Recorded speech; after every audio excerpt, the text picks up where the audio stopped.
నేను ఖానాపూర్లో ఒక ఆదివాసీ బిడ్డకి ఎమ్మెల్యే టికెట్ ఇచ్చిన. అతనికి ఉన్న గొప్ప ఆస్తి ఏందంటే వాళ్ళ తండ్రికి ఇందిరమ్మ ఉన్నప్పుడు ఇచ్చిన ఇందిరమ్మ ఇల్లు.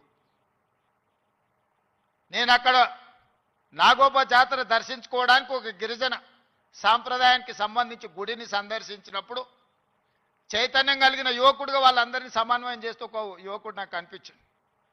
పిలిచి పేరు అడిగినా నాకు అర్థం కాలే. తర్వాత నా పక్కన వాళ్ళకి చెప్పిన అబ్బాయి ఫోన్ నెంబర్ తీసుకొని, చదువుకున్నాడు, చైతన్యం ఉన్నది, ఫీల్డ్ ఎన్ఆర్ఈజేఎస్లో ఫీల్డ్ అసిస్టెంట్గా పనిచేస్తున్నాడు అని చెప్తే అతన్ని పికప్ చేసుకొని ఎమ్మెల్యే టికెట్ ఇస్తే ఈరోజు ఎడమ బోజు పేరు మీద శాసనసభలో ప్రాతినిధ్యం వహిస్తున్నాడు. దానికి కారణం చదువు, చైతన్యం.